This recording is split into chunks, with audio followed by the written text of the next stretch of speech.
बात करेंगे। हमारे पास अभी जो भी पैनलिस्ट है, जो भी है, वो सब एक्सपीरियंस है।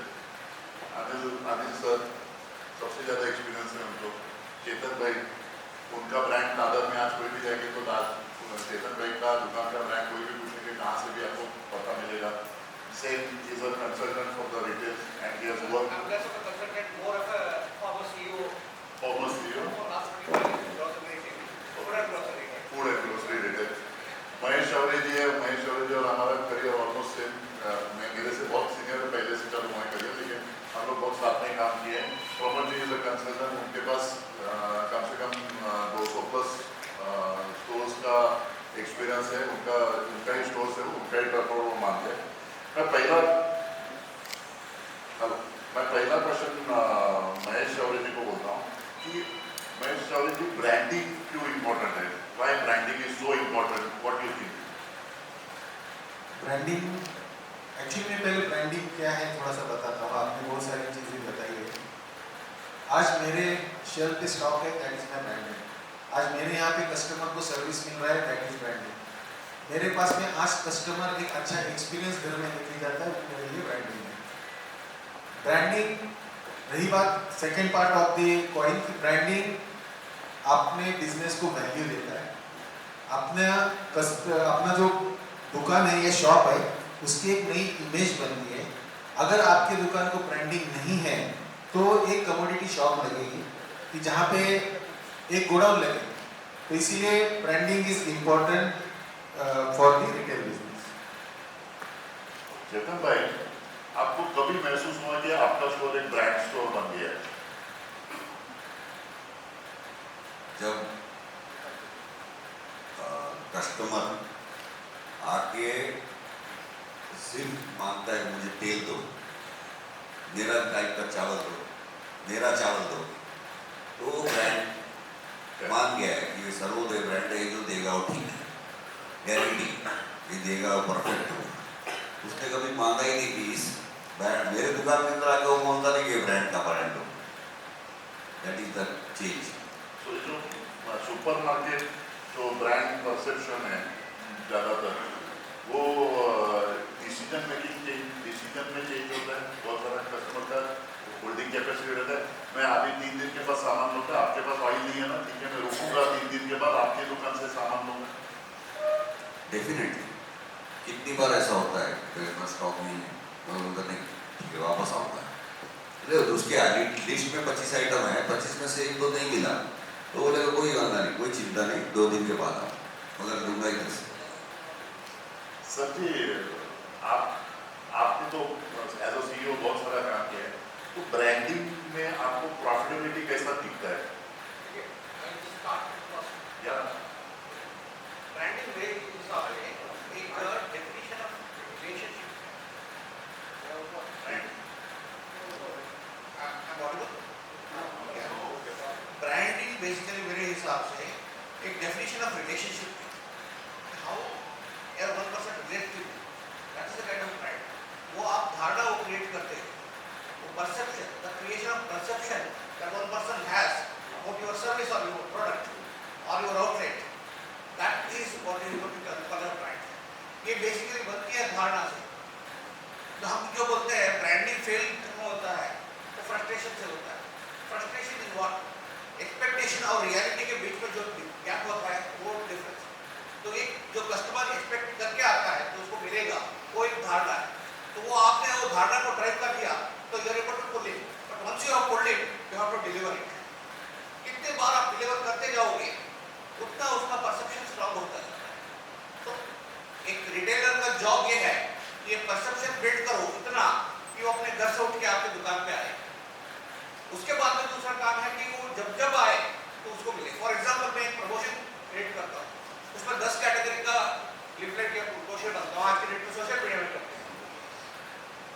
वो ब्रोशर जब पहुँचता है वहाँ पे, मैं प्राइस दे रहा हूँ, तो क्रिएट से धारणा क्रिएट होता है, अच्छा ये तो सस्ता दे रहा है। लेकिन जब वो आता है दुकान पे, अगर वो माल नहीं मिलता है तो वो डिस्ट्रॉय हो जाता है। So first to create that perception, create a kind of expectation, और उसके बाद में उसको डिलीवर करना और उसको रिपीटेडली डिलीवर डिलीवर करके उसको फॉरवर्ड करना, ये ब्रांड। सो एक्चुअली हम लोग जब भी बोलते हैं कि ब्रांड बन गया है और अभी हमें कोई धोखा नहीं है, अभी हम लोग बिंदास रह सकते हैं, तो ये भी नहीं होना चाहिए, क्योंकि ब्रांड भी बन जाता है तभी उसको मेंटेन करना, उसके साथ उसका आपको जो भी जरूरी चीज़ें हैं उसको मेंटेन करने के लिए करना वो जरूरी है। टाइम के साथ आपको आगे बढ़ना है। हमारे पास बहुत सारे ऐसे एग्जाम्पल्स हैं जो ब्रांड तैयार हो गए और वो लोग ने बोला अभी मैं टाइम के साथ चेंज नहीं होगा, मेरा ब्रांड मेरा ही है और कोई हाथ नहीं लगा सकता उसको, I am the king, I am the top. ये जब भी भावना आपके पास आ जाती है तो भी ब्रांड के लिए वो बहुत धोखादायक है। उसका सबसे अच्छा एग्जाम्पल है नोकिया फोन। नोकिया फोन ने जब भी टच स्क्रीन आया तभी नोकिया फोन बोला नहीं मेरा फोन ही अच्छा है, मेरा फोन ही मार्केट में चल रहा है। एक जमाने में हमारे जमाने में नोकिया फोन होता था टॉप, लेकिन टाइम के हिसाब से वो चेंज नहीं हुआ तो उसका ब्रांड खत्म हुआ, ऑलमोस्ट उसको दूसरा कोई ब्रांड ने टेक ओवर किया। तो ये कंपटीशन में आपको सस्टेन रहना चाहिए। ऐसे ही कुछ एग्जाम्पल से कोडैक है, कोडैक बोला हम लोग को तो डिजिटल में जाएंगे नहीं, हम लोग को तो हमारा पेपर में और इसके अंदर हम लोग मास्टर है तो हम लोग उसमें ही रहेंगे। सो अगर हम लोग चेंज नहीं होते, मैंने ब्रांड बना दिया लेकिन अगर मैं चेंज नहीं हो रहा है तो मेरे हिसाब से ब्रांड का वैल्यू कम होते जाता है। सो ब्रांड का वैल्यू जो डायनामिक वैल्यू रहता है वो कभी भी एक जगह पे फिक्स नहीं रहता है। जब तक आप उसको कस्टमर को सर्विस दे रहे, जब तक आपका परसेप्शन ब्रांड के लिए उनका अच्छा है तब तक वो चलते रहेगा। मुझे यही होता है जब भी हम लोग बढ़ते हैं, एक्सपांड करते हैं, जब भी मल्टीपल स्टोर में जाते हैं तो प्रमोद जी जब भी मल्टीपल स्टोर पे जाते हैं तो हम लोग कंसिस्टेंसी कैसा मेंटेन कर सकते हैं? मैं तो पहले ब्रांड का डेफिनेशन ही थोड़ा अलग बोलूँगा। ब्रांड अगर मैं मेरा सुपरमार्केट अगर को लेके मैं मेरा ब्रांड तैयार कर रहा हूँ, मैं मेरे अपना भंडार को मेरे कैचमेंट में आई वांट माय अपना भंडार to be known in the entire catchment की अपना भंडार यहाँ है, तब मैं मानता हूँ कि मैं एज अ ब्रांड वहाँ बैठ गया। क्योंकि मैं यहाँ पे कोई बड़ा ब्रांड नहीं है, मैं developing my groceries, my dry fruits, my masala, इस रिलेटेड में ये तीन चीज है जहाँ पे I can build up my own brand. मेरा नाम आज अगर कस्टमर बोलता है कि भाई तूर दाल अपना भंडार का ही तूर दाल और वही क्वालिटी वही चीज मिलना चाहिए, तो मैं जब रिलेट करता हूँ ब्रांड तो it is at least to start from your catchment और वही कैचमेंट से मैं मेरा नाम कैसे पड़े। तो मैं मेरे डेफिनेशन में ब्रांड फॉर अ स्टोर कि मेरे स्टोर का नाम कैसे होता है। FMCG तो डिफरेंट ब्रांड्स है, ये तो सब स्टोर्स में मिलेंगे। तो when I see as a brand तो मुझे मेरा स्टोर का नाम मेरे कस्टमर में के पास या मेरे कैचमेंट में हर एक के पास वो आना बहुत जरूरी है। तो expansion is again with some जो भी हमारे पैरामीटर्स है उसके बाद जैसे जैसे वंस माय ब्रांड ग्रोज, मेरा नाम ग्रो तो हो रहा है तो definitely then I grow with my brand. हम लोग बोलते हैं ना कि पहला जब भी दुकान हम लोग डालते हैं तो पहला दुकान हमारा चालू होने के बाद मेरा दुकान अभी जैसा हम लोग डेली बाजार था तो मेरा दुकान का डेली बाजार का एड्रेस देते समय फलाना बैंक के बाजू में है, या तो इनका अपना भंडार का जो भी दुकान का एड्रेस जो था वो TJS भी बैंक के बाजू में था। एंड स्लोली ये चेंज हो गया, ये चेंज हुआ, slowly it gets convert and अभी TJS भी उनके बोर्ड पे लिखने लगा नियर अपना भंडार। या तो हम लोग हमारा हर एक कितने शॉप ओनर्स का ब्रांड ऐसा है कि जिसमें जो एड्रेस में आता है हर एक के, ऐसे कितने सुपरमार्केट वाले अपने यहाँ पे कि जिनका आपका सुपरमार्केट का नाम एड्रेस में आता है कंज्यूमर्स के वो तो चिपळूण में एक चिपळूण बाजार में बस स्टॉप का नाम ही चिपळूण बाजार। नहीं बस स्टॉप का नाम तो बनता है डेली बाजार को या अपना भंडार को। सो बेसिकली ये जो ब्रांड का ताकत है, ये ब्रांड का ताकत बहुत ज्यादा है। एक इसमें ऐड करूँगा, मिश्रा सर बताते थे कि तुम्हारे दुकान का नाम सिर्फ होना चाहिए और तुमने अगर पोस्ट कार्ड डाल दिया तो तुम्हारे दुकान में आना चाहिए। उतना तुम्हारा ब्रांड का वैल्यू एक पोस्टमैन को से लेके सबको पता होना चाहिए। इसी में मुझे याद आया मलार दाल मिल, मैडम होम का जो अभी है वो रिक्शा वाले को पूछेंगे तो वो मलार दाल मिल जाना स्टेशन पे उतर रहा हूँ मलार दाल मिल चले जाएगा। तो ये बहुत ब्रांड का ताकत बहुत ज्यादा है। अनिल भाई आपका जर्नी बहुत बड़ा है रिटेल में, आपका ये सब है। आपको क्या लगता है, आप ऐसे कौन से मिस्टेक्स हैं जो हम लोग ब्रांड डेवलप करते समय आपका जर्नी में पूरा हुआ रहेगा या हो सकता है, और जो रिपेयरेबल रहता है और जो अनरिपेयरेबल रहता है, यानी ऐसे कोई मिस्टेक्स आपके यहाँ से हो रहे हैं जो वापस हम लोग वो ब्रांड इमेज खराब होगी तो वापस बदल नहीं सकते, ऐसा कुछ है क्या कोई? नहीं, शायद ऐसी कोई गलती नहीं की है, लेकिन कुछ रह गया जो नहीं कर पाए। जैसे नेट प्रॉफिट ये जीपी से ज़्यादा ये नहीं बना पाया, क्योंकि वो ग्लास का पैसा जो है, जो हवा का पैसा वो नहीं कर पाया। ब्रांड है, ये अपना ब्रांड है, अपना इमेज है, फिर भी नहीं हो पाया। आज आईपीओ हमारा लेट है, लेकिन आज आईपीओ का सुनने के बाद ऐसा लगा कि अपनी ब्रांड वैल्यू इतनी है कि आज हमारा अगर आईपीओ पे आ जाए तो बहुत अच्छा है। हम लेट हो रहे हैं, ये हमारी गलती है। बाकी मुझे नहीं लगता कि ऐसी कोई गलती है कि ब्रांड का रिस्पेक्ट हम लोगों ने बहुत किया है। सिर्फ नाम नौजियों ये नाम के लेटरिंग और उसका कलर कॉम्बिनेशन ये करने के लिए मैंने जलगांव टू मुंबई ये 17 चक्कर मारा। बाकी जो कंसल्टेंट है हमको मिलने के लिए तो कैसा होना, क्या होना और क्या कलर होना और कैसा होना वो होने के लिए, और आज वो सिर्फ कलर कॉम्बिनेशन अगर जलगांव में या कहीं दिख जा रहे हैं तो वो नौजियों है ये ध्यान में आ जाता है। महेश जी, मुझे पता है ब्रांडिंग और एक्सपेंशन में कैसा रिलेशन है, यानी मैं पहले एक्सपांड करते जाऊँ बाद में ब्रांड बिल्ड कर सकता हूँ, या पहले ब्रांड बिल्ड करो और बाद में एक्सपांड करो, ये कैसा कोरिलेट करेंगे हम लोग ब्रांडिंग और एक्सपेंशन? ब्रांडिंग एंड एक्सपेंशन ये एक ही इंजन की दो पहिए हैं। आपका जैसे एक्सपेंशन होगा आपका ब्रांड वैल्यू बढ़ेगा, और जैसे आपका ब्रांड वैल्यू बढ़ेगा आपका एक्सपेंशन बहुत स्मूथली हो जाएगा, आपका विजिबिलिटी आएगा। आपका जैसे एक्सपेंड हो जाता है तो आपका ब्रांड को विजिबिलिटी आ जाती है, और उस विजिबिलिटी से आपका ब्रांड और स्ट्रेंथन हो जाता है। आनंद जी, आपको कुछ कहना है इसके ऊपर? बेसिकली मल्टीपल जगह पे, मल्टीपल जियोग्राफी पे, अलग अलग डेमोग्राफिक्स पे, अलग अलग तरीके के लोग आपके बारे में या आपके ब्रांड के बारे में एक ही धारणा जब बना देते हैं तो वो स्टैंडर्डाइजेशन हो जाता है। उसके ऊपर आप डिलीवर कर रहे हो तो देन एक्सपेंशन बहुत आसान है। देखिए, हर कस्टमर नया कस्टमर नहीं है, हर कस्टमर एक दूसरे कस्टमर के टाइप है। एक का क्लासिफिकेशन बनाते हैं कि एक कस्टमर ऐसा है, तो हमने एक कस्टमर को हैंडल करना सीख लिया है एक बार, तो उन्हीं कस्टमर, उन्हीं टाइप के कस्टमर को हम, उनका नाम अलग होगा, उनकी आइडेंटिटी अलग होगी, लेकिन उनका बिहेवियर सेम होगा। तो एक जगह पे हमने डिलीवर कर दिया and we made it a practice to deliver on the same promise again and again, तो वो कस्टमर कोई दूसरा बिहेव नहीं करेगा। I tell you 90% of the customers behave the same way in particular product को देख। उनको जब स्टैंडर्डाइज करके आप डिलीवर करना सीख जाते हो तो then they can become expression becomes easy.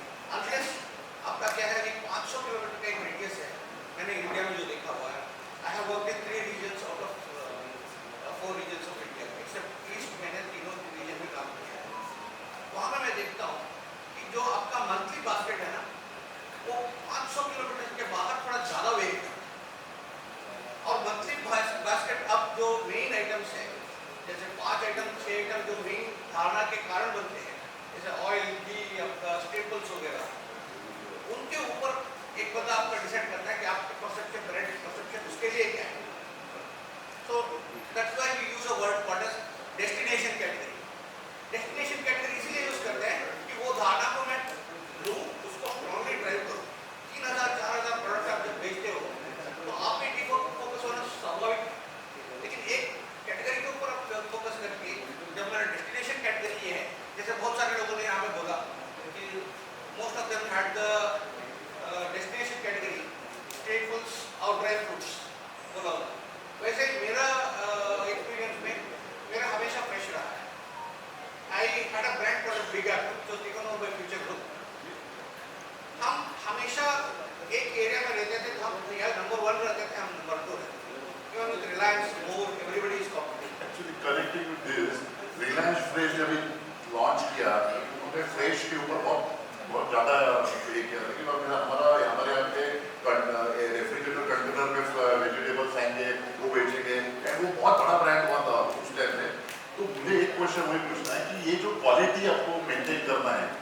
Quality और ब्रांड, अभी जैसा रिलायंस फ्रेश का ब्रांड ऑलमोस्ट खत्म हुआ है, उसमें फ्रेशनेस या वो जो यूनिकनेस था वो निकल गया है.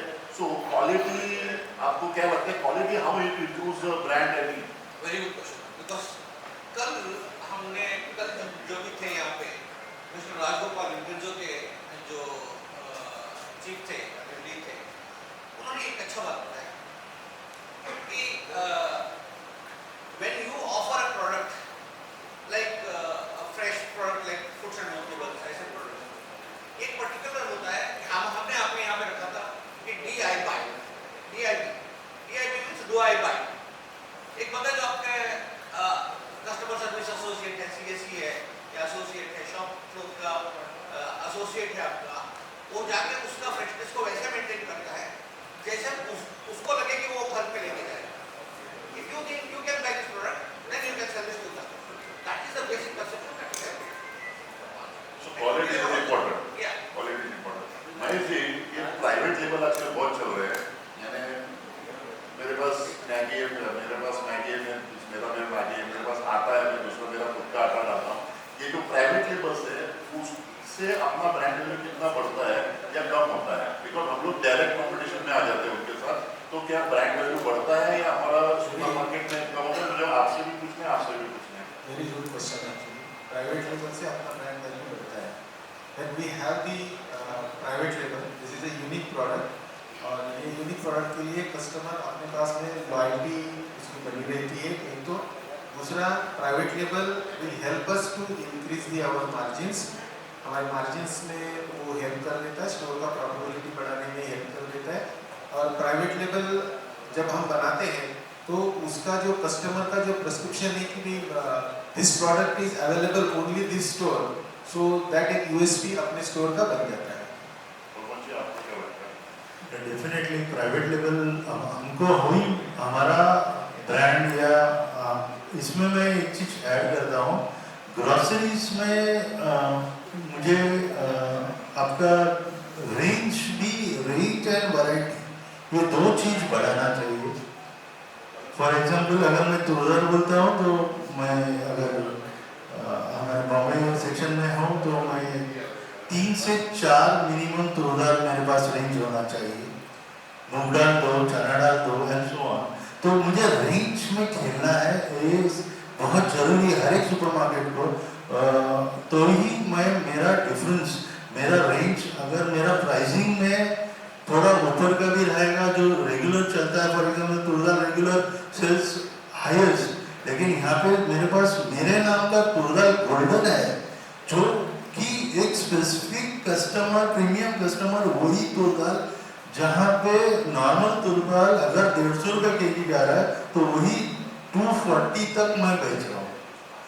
तो ये मैं मेरा ब्रांड क्रिएट कर रहा हूँ. ये यहाँ पे मेरे पास कस्टमर को पुल करने के लिए मुझे काम आता है. तो definitely that is a sort of private label. अब मैं ये दामजी बासु का बेच रहा हूँ या मैं कौन सा बेच रहा हूँ, ये मैं बेच रहा हूँ अपना भंडार का गोल्डन तुरदार.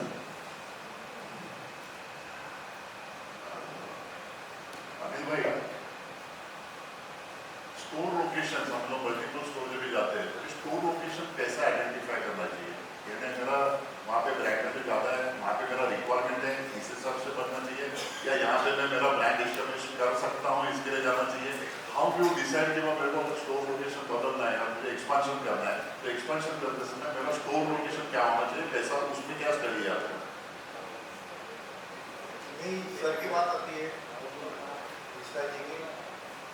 उन्होंने इसमें सब बहुत सारे बातें बताई है, लेकिन एक दादी भैंसों की बात बताई है, शायद आपको मालूम है सबको, लेकिन आज थोड़ा रिपीट कर देता हूँ. सर हमेशा बोलते थे मुझे काली भैंस होना, उस पर एक भी दाग नहीं होना, या सफेद दाग या दूसरा दाग नहीं होना. वो सुबह और शाम को, सुबह 5 लीटर, शाम को 5 लीटर के दूध दे. दूध सिर्फ मैं निकालूं तो दूध दे, दूसरों को लात मारेगा. मेरे घर में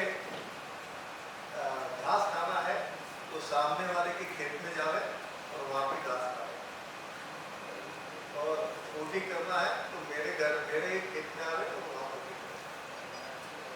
ऐसी काली भैंस कहीं मिलेगी क्या? नहीं मिलेगी। तो लोकेशन ये बहुत अपार्ट है।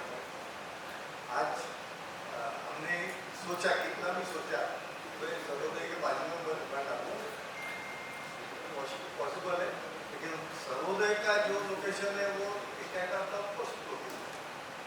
तो ये सब हमको मिक्स मैच है कि हमारा रेंटर लेवल क्या है, मन क्या है, पॉपुलेशन क्या है, उसके 1.5 किलोमीटर के सर्कल में कितने घर है, हाउसेस है, और वो देख के हमने करना है। और ये भी सोचना है कि वो सिटी में या वो एरिया में कॉम्पिटिटर की कौन से स्टोर्स। चेतन भाई, मिश्रा जी का एक, हम लोग जब भी जाते थे ना, मिश्रा जी का एक अच्छा ये था, मुझे भी वर्किंग कैपिटल का दिया था। मिश्रा जी बोलते थे कि व्यापारी के पैसे के ऊपर धंधा करो, व्यापारी के पैसे होते हैं। अभी over the period of time ये शायद पॉसिबल होता नहीं है, या बहुत कम होता रहेगा, या तो होता है, मुझे मालूम नहीं। मुझे चेतन में से वही पूछना था, अगर मुझे एक्सपांशन लेना है, अगर मैंने एक दुकान से दूसरा दुकान जाना है, तो मुझे सेल्फ फंडिंग करना चाहिए, मुझे इन्वेस्टर ढूंढना चाहिए, मुझे लोन देना चाहिए। हाँ, व्हेन वी शुड थिंक कि वो मैं फाइनेंशियली साउंड हूँ एक्सपांशन के लिए। क्लियर है, 50% कैपिटल ओन होना चाहिए, बाकी 50% लोन ले सकते हैं, कोई प्रॉब्लम नहीं है। Because if you have ready 50%, that means you have the earning potential, you can have second store, third store, but 50% capital should always be yours. हमेशा अपना पैसा 50% होना चाहिए। And for expansion में profitability में all stores will run in the profit और some stores will run the नहीं, profit नहीं होगा तो दुकान नहीं करना चाहिए, और अगर गलती से कर दिया तो बंद कर देना चाहिए। वो अपना डेयरिंग होना चाहिए कि अगर मैंने 10 दुकान डाला उसमें से 2 दुकान नहीं चल रहा है। डेयरिंग क्या है, समझदारी। समझदारी। डेयरिंग क्या है, क्या लड़ाई थोड़ी लड़ रहे हैं। अभी ये जो हम लोग बोल रहे हैं ब्रांडिंग एंड एक्सपेंशन, तो मैं जैसे आपको बोल रहा हूँ कि हमारा हर एक दुकान का हमारा एक ब्रांड वैल्यू है। हमारा एक दुकान का कुछ ना कुछ तो एक वैल्यू आपकी मेहनत की वजह से क्रिएट हुआ है। वो वैल्यू, जैसे धनजी भाई ने बोला कि अगर वो वैल्यू कौन देगा तो अपने को पब्लिक देने वाला है। तो लेकिन ये जो हमारा प्रॉफिटेबिलिटी है, हमारा एक्सपेंशन कोर्स है, ये सब के लिए हम लोगों को वो ब्रांड वैल्यू बहुत ज़्यादा इंपॉर्टेंट रहता है। मुझे आप में से किसी को भी, अगर पैनलिस्ट हमारे किसी को क्वेश्चन अगर पूछने हैं स्पेसिफिक, तो प्लीज आप क्वेश्चन कर सकते हैं अगर किसी को है। मैं एक ऐड करना चाहूँगा इसमें, क्योंकि वो क्वेश्चन आपके इसमें नहीं है।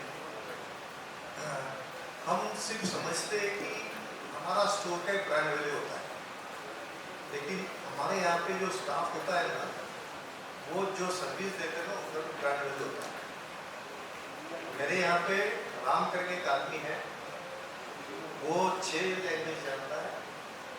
जो आदमी जो समाज का है या जो भाषा उसको आती है, वो भाषा में बात करता है।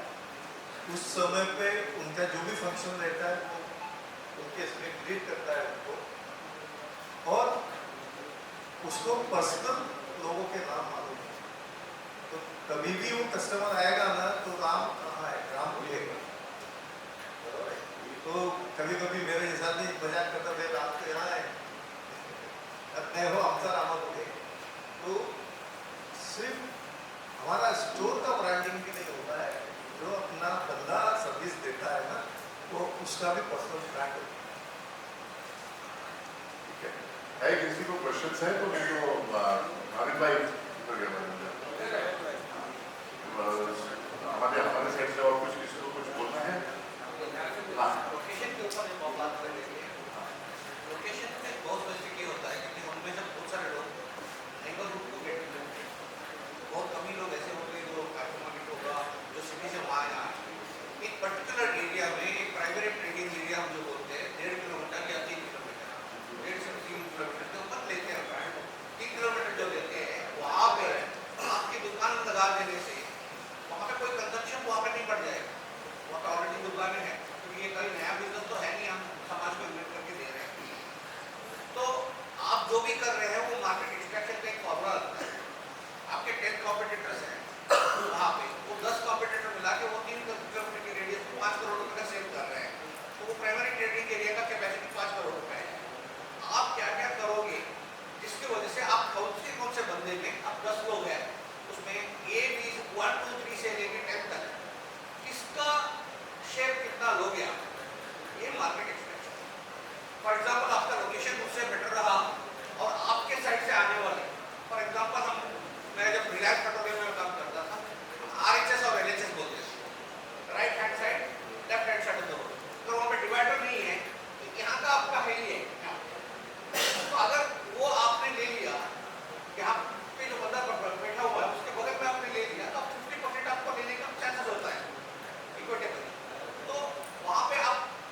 छोटा सा 1500 square feet, 2000 square feet, 2500 square feet के फ्लोर में कोई साइट सीइंग करने तो आएगा नहीं। मान लो वो साइट सीइंग करने आ गया गलती से, उसको बेचने के लिए आपके पास चिप्स और कोक तो है ही है। तो उस हिसाब से आप जब दोगे तो वो वॉकिंग्स के साथ आपका ये बढ़ेगा।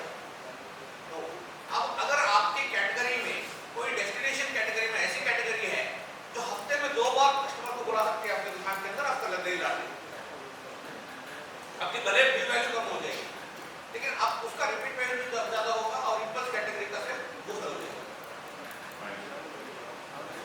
एक्सपेंशन के बारे में बात करनी है कि मेरी से कंफ्यूजन कर मैं अनिल सर से भी बात कर रहा था, तो उन्होंने मुझे क्वेश्चन पूछा था जब बाहर खड़े थे तो कि एक्सपेंशन करना चाहिए कि नहीं करना चाहिए और कब करना चाहिए, यही क्या क्वेश्चन है एक्सपेंशन कि एक दुकान का 100 दुकानें करना है, मतलब वो वही हुआ कि एक्सपेंशन, एक दुकान की 100 करूंगा मतलब बढ़ाना है मुझे दुकान, तो हाँ 1 आवर तो करना चाहिए कि नहीं करना चाहिए। तो मैंने उनको बोला व्हाट इज इजी, हाँ चलो, तो मैंने उनको बोल दिया यस करना चाहिए, कोई डाउट नहीं है उसमें। तो वो बोले कि क्यों करना चाहिए। एक्सपेंशन करना चाहिए क्योंकि देयर इज ए मल्टीपल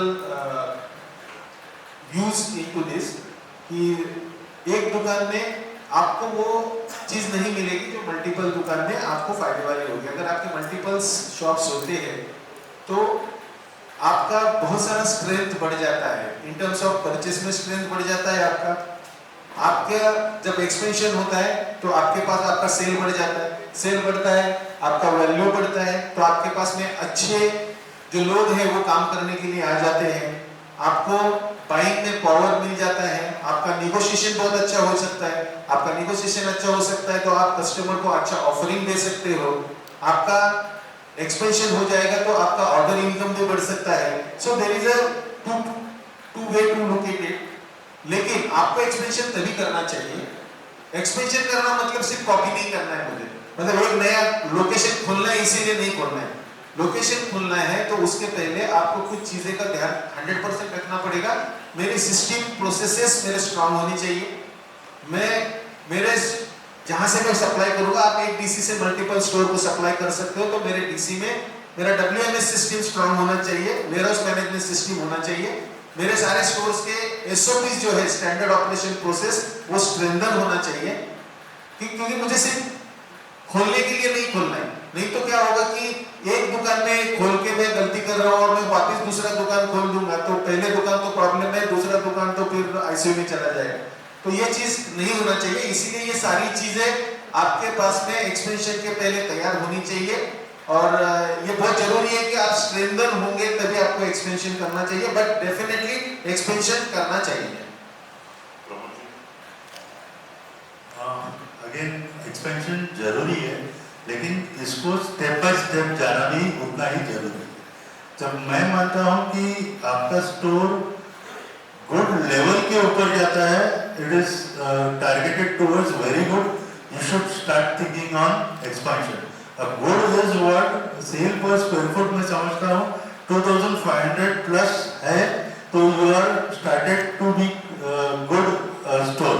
तो गुड आने से you are much about DEP, तो डेफिनेटली स्टार्टिंग पार्क वहाँ से आपका कुछ फंड्स पार्क करके, जैसे चेतन का 40-50% आपका कैपिटल जमा होता है, तो डेफिनेटली आपका expansion should be planned step by step. चलो भाई